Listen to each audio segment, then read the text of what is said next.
So now, ladies and gentlemen, I think it's time I finally introduce y'all to one of the biggest menaces in anime.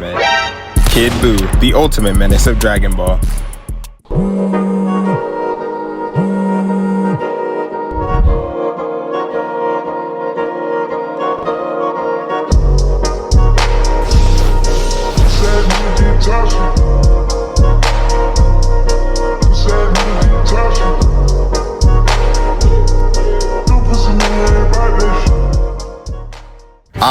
Yes, welcome back to part 2 of the Trials of Majin Buu. Good to see you again. Now, originally, I was gonna make the Buu saga all one video, but then I looked at the timer and saw how much I had to edit, and I said, fuck no, and here we are. Now, for those of y'all who saw part 1, you already know what we're about to get into, but let me do a quick recap for the new folk, because after watching what transpired last video, I guarantee you that part 1 will match, if not exceed, that same energy, so let's get into it. Now, if I had to describe part 1 in a brief set of words, the best way I could put it is a literal shit show, because while Babidi was trying to revive his 5-million-year-old crash out, this man needed some souls to fight on Earth in order to power it. And after realizing he wasn't gonna get enough power watching Spopovich beat the living shit out of Videl, he decided to target the most ignorant nigga in the show, being Vegeta. But what pissed me off was that Vegeta actually let this roach take over his mind just so he could get the extra power boost, only to get his shit teed up by Goku not even 30 minutes later. I'm telling y'all, this shit was ridiculous. And surprise, surprise, because of all that damn energy being released by Vegeta and Goku fighting, Majin Buu came out the egg like nothing happened. And believe me when I tell you, I already got over the fact that this man Buu was fat as shit. The problem was that not only was he fat as shit, but he was giving everybody belt on that battlefield. Oh, and that nigga Deborah was playing with fire and got his ass turned into a cookie. And so being the ignorant character he is, Vegeta decided that he'll take a stab at it after seeing everyone else get folded. But in all reality, as you can see, the lights were too bright. Vegeta was cooked. And so being the one that started this all, Vegeta knew he couldn't win and chose to blow himself up for humanity.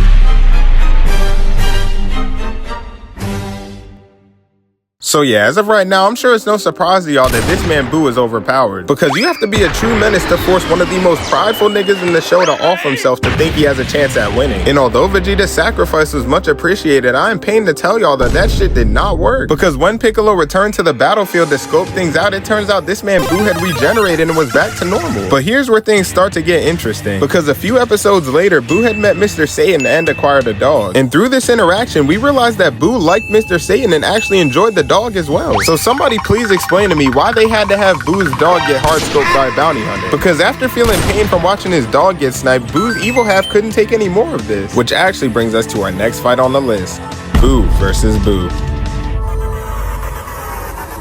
So after getting tired of being pressed by his other half, Buu had started to throw hands, but his other half was out here weaving everything. But the second he had an opening, bro got right to it and started comboing the life out of Buu. And all around, this was not good looks, because imagine you're that big of a menace that you start beefing with yourself because he's being too nice. But after getting knocked back by Evil Buu, Fat Buu had took this opportunity to use the same move he used on Vegeta. The only problem was Evil Buu allowed himself to get caught just to break out of that shit anyway. And to make matters worse, the nigga ate himself. And so after the two squared up next, both had charged up a command clash, but Evil Buu was just too strong and overpowered Fat Buu, sending him flying. And when Fat Buu got up, bro was salty and tried to turn Evil Buu into chocolate. And just like everything else in this fight, that shit did not work, and Fat Buu actually ended up hitting himself with it. And watching this for the first time, I know Vegeta fans were happy that Fat Buu was getting done like this, but at the same time, it couldn't possibly hit the same, because at the end of the day, it was just another Buu doing it to himself. And so after seeing Fat Buu turn himself into chocolate, Evil Buu had finally ate him, which had made him transform. Which now leads me to introduce y'all to the second form Buu took, being Super Buu. And I'm only saying Super Buu was more dangerous than Fat Buu. Not only did bro get stronger, but he was smart and could sense energy levels better. So when he realized Piccolo and the others were posted up on the lookout, he wasted no time and flew all the way up there. And so for those of y'all who don't watch Dragon Ball, the reason Super Buu had pulled up to the lookout was because he was promised a strong fighter by Goku. And that strong fighter he was looking for was Gotenks, being Goten and Trunks fused. The problem was the two weren't even close to being ready, and Buu was becoming impatient. And that's where Piccolo comes in, because before Buu started tweaking, Piccolo told him that by the time he walked around Earth and killed all the Earthlings, that they'd be ready. And my first time watching this, I was out here hyping Piccolo's head up, because if you really think about it, you could wish all those people back with the Dragon Balls and it would take Buu at least a few days to get through that. Or at least that's what we thought. Because Buu had said, alright bet, and took a stroll around the whole lookout. And in less than 10 seconds, the nigga put his hand up and started blasting shit. And yes, this is exactly what it looks like. This man Buu is currently exterminating every single person person on Earth from the lookout. And there was genuinely nowhere you could run. And I truly don't know what surprised me the most, the fact that Buu was exterminating everyone from up there, or the fact that Tien and Chaozu are still alive, because they definitely should have died by these. But other than the fact that these two survived that, there's one other moment on this lookout that low-key had me heated, because after exterminating everything on Earth, Piccolo was able to convince Buu to wait one more hour before scrapping. And so Buu's sitting there patiently waiting for the hour to pass by, and out of nowhere, Chi-Chi pulled up and smacked the shit out of him. And for somebody that doesn't watch Dragon Ball, they'd have to think that Goku or Vegeta gave their wives some powers or some shit. But I'm here to tell you that that's not the case, because the second Bulma had hit Beerus, he had smacked the Sonic rings out of her. But instead of putting hands on her like Beerus did, all he had to do was turn her into an egg and step on her. And of course she ruined it for everyone else, because they got turned into chocolate as well. And although the main reason he went up there was for Gotenks, I'm not finna go over that, because I could summarize 3 hours of fighting in this one frame. Believe me when I tell y'all, you weren't missing out on much. But back to what I was saying before, Chi-Chi did sell the entire bag of everyone on that lookout. But let me introduce y'all to a certain somebody who actually sold the bag when fighting Buu. Because when Gohan initially spun back and started fighting Buu, he was doing everything right. Bro was landing hits, blocking punches, and he even had the confidence to go with it. The problem was later on he let his guard down, and next thing you know, he got absorbed. So after realizing how much of a waste of space this nigga Gohan was, the writers realized that if they wanted something right, they'd have to do it themselves. Meaning both Goku and Vegeta had to make a comeback. And so after Vegeta was stamped to go and Goku got a second chance at life, they both met back on Earth. And Goku let Vegeta know that if they wanted a chance at beating Buu, they'd have to fuse. And at first, Vegeta had said piss off and went to fight Buu anyway. But after getting absolutely shit on by Buu and reminded for the 50th time why he's not the MC, bro finally agreed. Which actually brings us to our next fight on the list,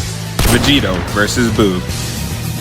So the minute Buu saw Vegito, it was on sight. Bro got his shit weaved and Vegito turned around and put him in a mini combo. But the second Buu recovered, he pulled back up and started piecing the life out of Vegito. And once he finished, knocked him down and followed up with a ki blast that almost blew up damn near the whole island. But when the smoke cleared, you just see this man Vegito sitting down there with no scratches. Bro truly ate that shit. And when he pulled up the second time, he was actually out here getting active. Cause while he was giving Buu hands, he finished off with a ki blast in the same way, but this one did double the damage. And after seeing this, I already knew Vegeta fans were out here getting hyped, because now that he fused with Goku, he could actually talk shit and not get fucked up afterwards. And so after regenerating, this man Buu had charged a ki blast that had the energy of every planet he's destroyed in the past however many years. But when he threw it at Vegito, not only did this man catch it, but he said, get that weak shit out of here. Bro just kicked eons worth of energy into orbit, and as you can see, not even this man Buu could believe it. And as a Buu fan, I don't blame him. In fact, if I was him, I probably would have started raging. But hold up, we have yet to address the worst part of this altercation.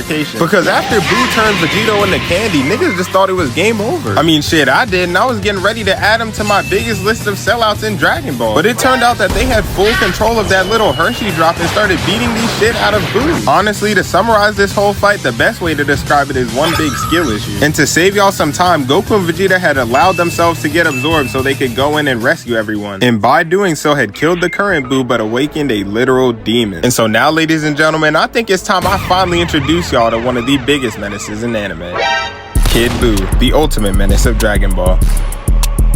Now, for those of y'all who don't watch Dragon Ball and have no idea who this is, do not let this man's hype fool you. Because it turns out this was actually his original form, and back in the day, he was out here scrapping with every time. Not to mention, he created a large enough attack to have both Goku and Vegeta running for their lives. And although they escaped, Buu did not care because he blew up Earth anyway. But here's where shit really starts to get out of pocket. Because after blowing up Earth, this man regenerated and realized that that wasn't enough. And so he decided to continuously blow up other planets and just keep regenerating. Bro even pulled up to heaven and started beating these shit out of everybody. And at this point, you gotta feel bad for Krillin because this nigga can't catch a break. And so after realizing their situation, both Goku and Vegeta powered up so they could attract Buu to the Kai planet. And the second he sensed Goku and Vegeta's power, bro started feeding. He just dropped everything and went right over it. Which actually brings us to our final fight of this video, Goku versus Kid Buu.